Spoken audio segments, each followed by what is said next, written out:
வணக்கம், நான் உங்கள் வாண்டரிங் மான் சத்யா. இன்னைக்கு வீடியோல நம்ம என்ன பார்க்க போறோம் அப்படின்னா, எலக்ட்ரானிக் ஓட்டிங் மிஷின், மின்னணு வாக்குப்பதிவு இயந்திரம், அதோடைய செயல்பாடுகள் குறித்து பார்க்க போறோம். நம்ம ஏற்கனவே நம்மளுடைய ஷார்ட்ஸ்லயே பார்த்திருக்கோம். அதை பத்தி ஒரு பிரீஃபான ஒரு இன்ட்ரோ நம்ம கொடுத்துருக்கோம். இப்போ இந்த வீடியோல டீட்டெயிலா பார்ப்போம். அதில் நம்ம ஏற்கனவே சொன்ன மாதிரி 3 யூனிட் இருக்கும். ஒன்னு வந்து கண்ட்ரோல் யூனிட், ஒன்னு பேலட் யூனிட், இன்னொன்னு விவி பேட். இந்த கண்ட்ரோல் யூனிட் அப்படின்னா அது வந்து எலெக்ஷன் அங்க கண்டக்ட் பண்ற ஆபீசர் கிட்ட இருக்கும். அவங்க தான் வந்து நம்ம ஓட்டு போடும்போது அதை எனேபிள் பண்ணுவாங்க.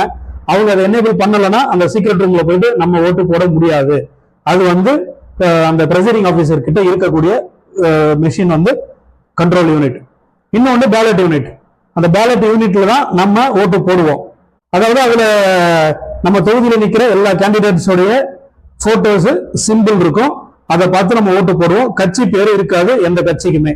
அதனாலதான் அந்த பேரு போட்டோ இருக்கிறதாலதான் அந்த பேர் குழப்பம் ஏற்படணும்னு ஒரே பேர்ல ஒரே தொகுதியில பல பேரை வந்து எதிர்கட்சிகளோ இல்ல அவங்களுக்கு வேண்டாதவங்களோ அந்த மாதிரி ஒரே பேர்ல இப்ப பிரபு அப்படின்னு ஒரு கேண்டிடேட் நிக்கிறாரு அப்படின்னா அவருடைய பேர்ல எஸ் பிரபு, பி பிரபு, டி பிரபுன்னு சொல்லி நிறைய வந்து கேண்டிடேட்ஸ் நிக்க வச்சிருவாங்க. போட்டோஸ் பிளாக் அண்ட் ஒயிட் போட்டோஸ்ல இருக்கும். அதுல ஏற்கனவே நம்ம ஆதார் கார்டுல நம்ம மூஞ்சி எப்படி இருக்கும் நமக்கு தெரியும். அது black and white photo candidate கொடுக்குற பாஸ்போர்ட் சைஸ் போட்டோ அதுல பிக்ஸ் பண்ணா அதுல எப்படி இருக்கும். சோ அந்த குழப்பங்கள் நிறைய இருக்கும். அதனால இந்த டைம் தெளிவா என்ன பண்ணிட்டாங்க அப்படின்னா கலர் போட்டோஸ் வைக்க சொல்லி இந்த டைம் எலெக்ஷன் கமிஷன் ஆர்டர் பண்ணிருக்காங்க. சோ இந்த டைம் பேலட் யூனிட்ல நம்ம கேண்டிடேட்டோட கலர் போட்டோ இருக்கும். அதை பார்த்து தான் நம்ம ஓட்டு போடுவோம்.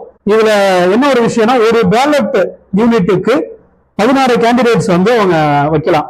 இதுல ஒரு நோட்டா ஒன்று வரும். சோ 15 + 1 அப்படின்னு சொல்லி ஒரு கணக்கு வச்சுக்கலாம். 16. இப்போ எங்க தொகுதியில 16 வேட்பாளர்களுக்கு மேல நின்னா எப்படி வாக்களிக்க முடியும் அப்படின்னு ஒரு சந்தேகம் உங்களுக்கு வரலாம். அதுக்கும் எலெக்ஷன் கமிஷன் ஒரு வசதி பண்ணி கொடுத்திருக்காங்க. அது எப்படின்னா, அந்த கண்ட்ரோல் யூனிட் கூட 24 பேலட் யூனிட்டை நம்ம கனெக்ட் பண்ண முடியும். இப்போ ஒரு பேலட் யூனிட்டுக்கு 16 கேண்டிடேட் அப்படின்னா அப்போ 24 பேலட் யூனிட்டுக்கு 384 கேண்டிடேட்ஸ். அதுல ஒண்ணு வந்து நோட்டாவுக்கு போயிடும். அப்போ 383 வேட்பாளர்கள் பிளஸ் 1 நோட்டா 384 வேட்பாளர்களுக்கு நம்ம அங்க வாக்களிக்க முடியும்.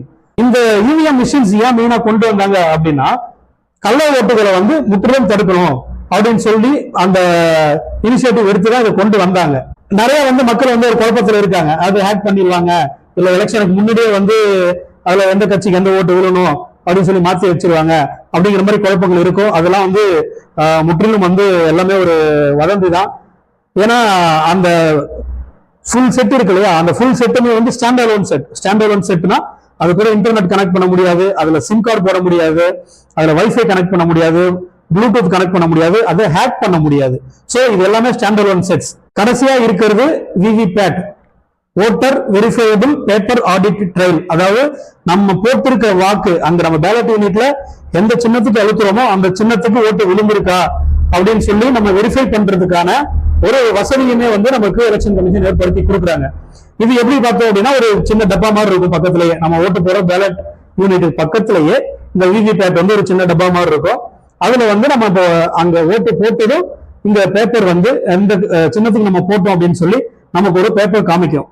அது ஒரு 7 செகண்ட், அது ஒரு கிளாஸ் பாக்ஸ் இருக்கும். அதுல ஒரு 7 செகண்ட் காமிச்சு ஆட்டோமேட்டிக்கா அது கட் ஆகி விழுந்துரும். அதை நம்ம கையில எடுத்துட்டு வர முடியாது.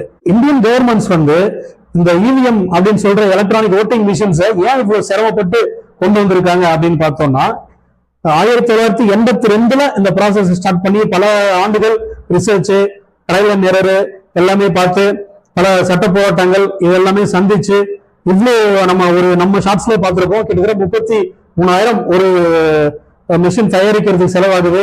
இதெல்லாம் ஏன் கொண்டு வந்தாங்க அப்படின்னா, முற்றிலும் இந்த கள்ள ஓட்டு சிஸ்டத்தை ஒழிக்கணும் அப்படிங்கிறதுக்காக தான். ஏன்னா நான் புதுசா வாக்களிக்கிற டைம்ல வாக்கு சீட்டுல தான் ஓட்டு போட்டிருக்கோம். அப்ப என்ன பண்ணுவாங்கன்னா, நம்ம உள்ள போறோம் அப்படின்னா அந்த நம்மளுடைய ஓட் லிஸ்ட்ல பேர் செக் பண்ணுவாங்க, பக்கத்துல மைய வைப்பாங்க. அப்புறம் இன்னொரு ஆபீசர் என்ன பண்ணுவாரு, கையில நம்ம கிட்ட வாக்கு சீட்டு கொடுப்பாரு. அந்த வாக்கு சீட்டை எடுத்துட்டு போயிட்டு அந்த சீக்ரெட் ரூம்ல நாங்க சீல் வைப்போம். நம்ம கேண்டிடேட்ஸோடைய அந்த சின்னத்துக்கு மேல நம்ம சீல் வச்சு அதை வந்து அந்த டப்பாக்குள்ள போடணும். இதுவே ஒரு வேளை உள்ள இருக்கிற அந்த போலிங் ஆபீசர் வந்து ஏதோ ஒரு கட்சிக்கு ஏதோ ஒரு கேண்டிடேட்டுக்கு அவர் சாதகமா செயல்படணும்னு ஒரு முடிவு பண்ணிட்டாரு அப்படின்னா அவரால் என்ன பண்ண முடியும், நான் போற ஒரு ஆள் கிட்ட ஒரு 2 சீட்டு 3 சீட்டு சேர்த்து கூட அவங்களால கொடுக்க முடியும். கொடுத்து இதை நம்ம சேர்த்து நம்ம போட்டுடலாம் அப்படிங்கிற மாதிரி கூட நம்ம கிட்ட அவங்க சீல் அடிச்சு போடுங்க அப்படின்னு சொல்லி கூட கொடுக்க முடியும். சோ இந்த விஷயங்கள் முற்றிலும் இப்போது வந்து தடுக்கப்பட்டுருச்சு.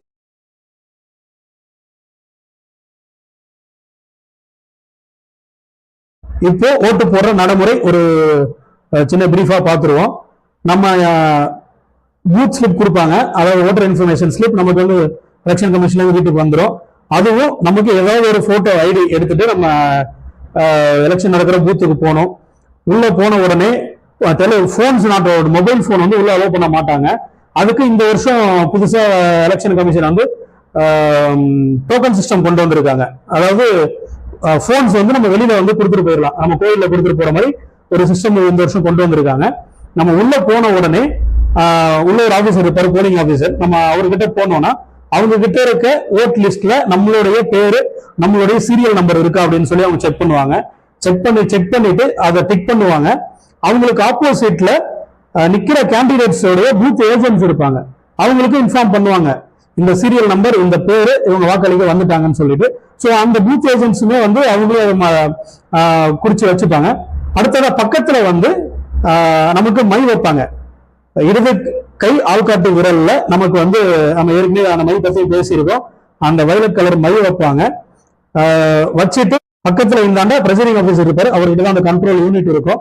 நம்ம அப்புறம் சீக்கிரட் ரூம்குள்ள போயிட்டு அவர் வந்து என்னேபிள் பண்ணதுக்கு அப்புறம் நமக்கு தேவையான நம்ம விருப்பப்படுற அந்த கேண்டிடேட்டுக்கு நம்ம வாக்களிக்கணும்.